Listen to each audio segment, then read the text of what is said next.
Hello, welcome back to a reading of the poem of the Man-God, written by Maria Valtorta, Volume I, Chapter 11.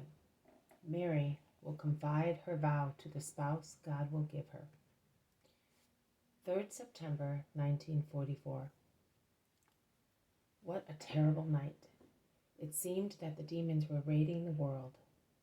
Cannon shots, thunder and lightning, dangers, fears and suffering, because I was lying on a bed which was not mine, and in the middle of all of this there was Mary, like a sweet white flower amongst fires and troubles. She looked a little older than in yesterday's vision, but still a young girl with her plaits of fair hair over her shoulders.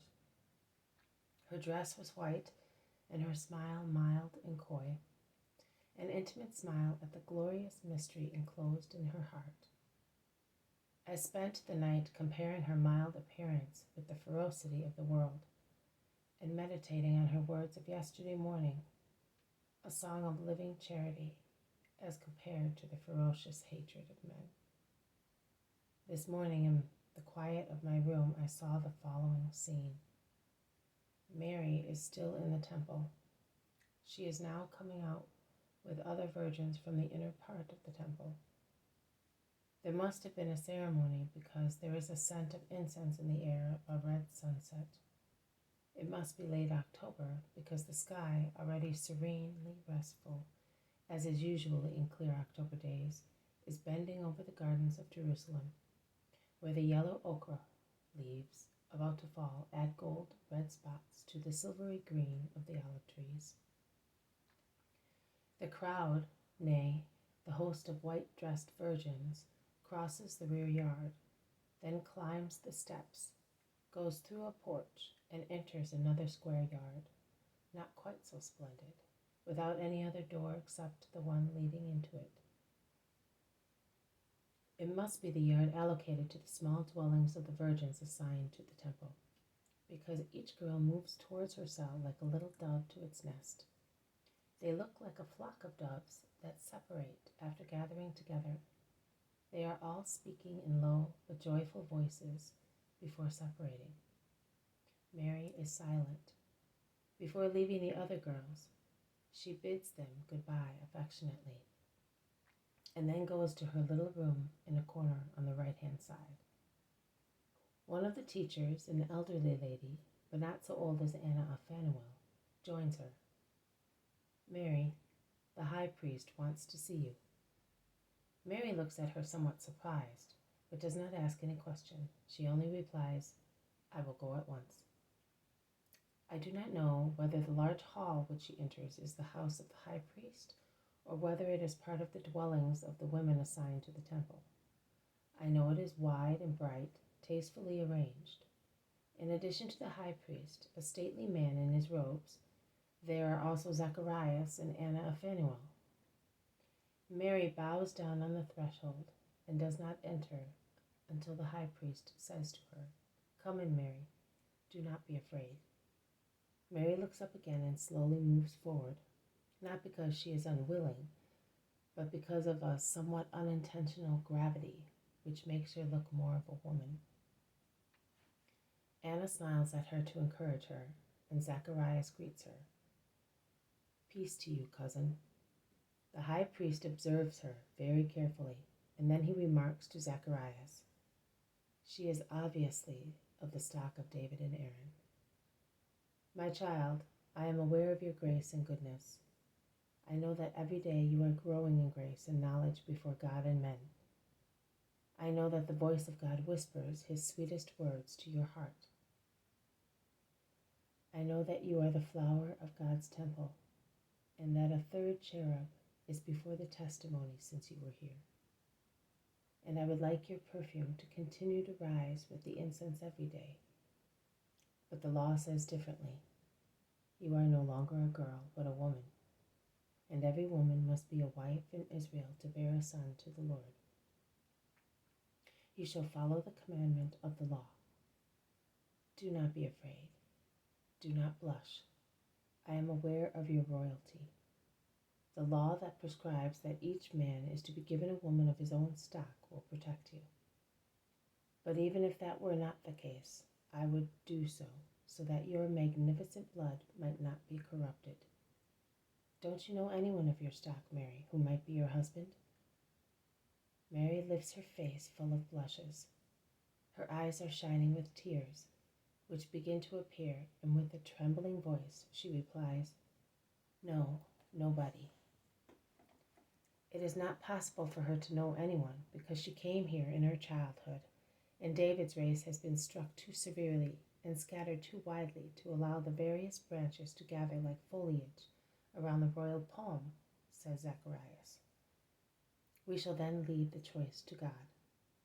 The tears that Mary had restrained so far gushed out and fall on her trembling mouth. She looks imploringly at her teacher.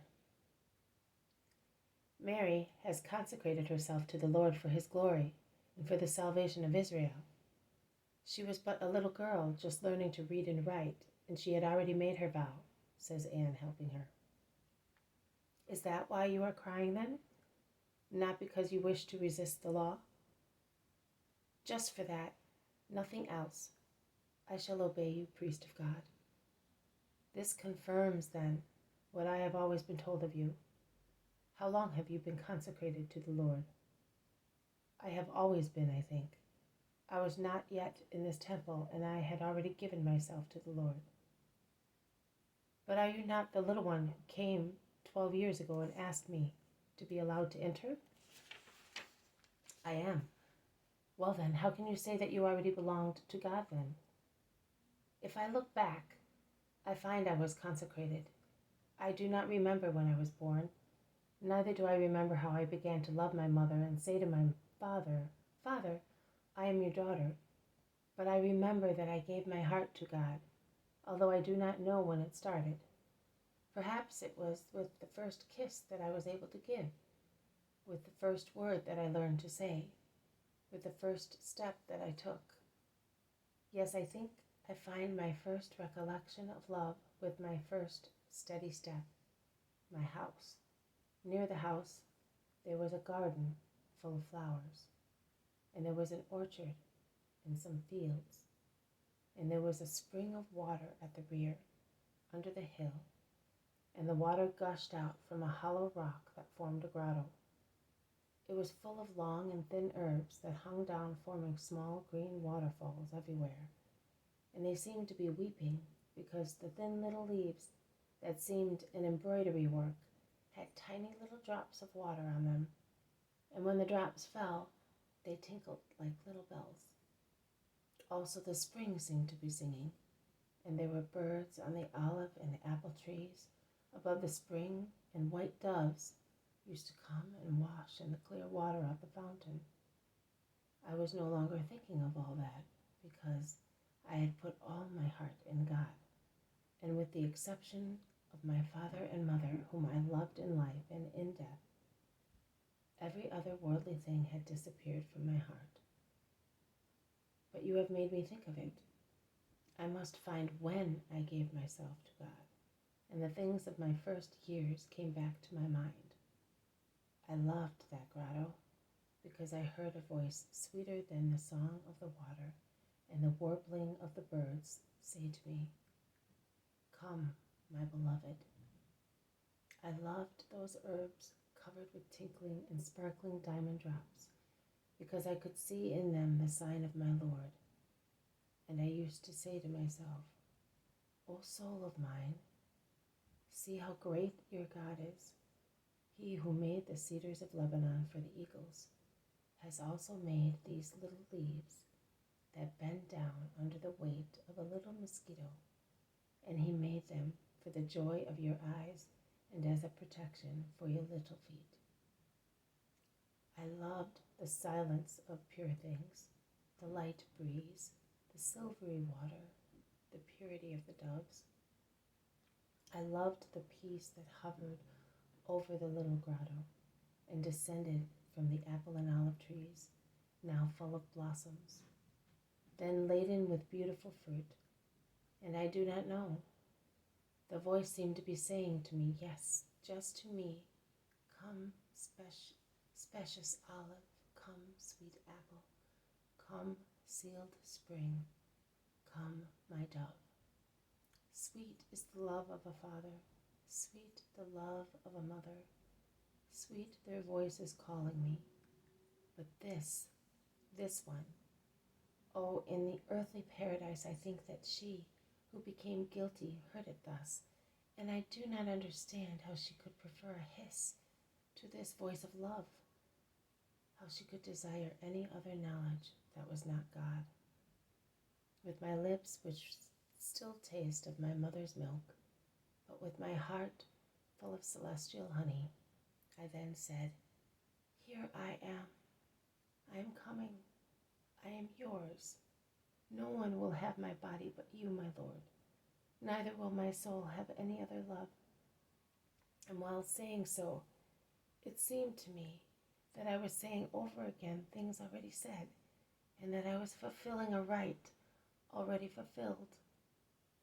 And the chosen spouse was not a stranger to me, because I already knew his ardor, and my sight had been formed at his light, and my capacity for loving had been fulfilled in his embrace. When? I do not know. Beyond life, I would say, because I feel I always had him, and that he always had me, and that I exist because he wanted me for the joy of his spirit and mine. Now I obey you, O priest, but please tell me how I am to behave. I have neither father nor mother. Please be my guide. God will give you your husband, and he will be a holy man, because you have entrusted yourself to God. You will tell him your vow, and he will agree? I hope so. Pray, my child, that he may understand your heart. Go now. May God always accompany you. Mary withdraws with Anna. Zacharias stays with the high priest. The vision ends thus. This has been a reading from Maria Valtorta's The Poem of the Man-God, Chapter 11. Mary will confide her vow to the spouse God will give her. Thank you for listening. I will see you tomorrow. May peace be with you.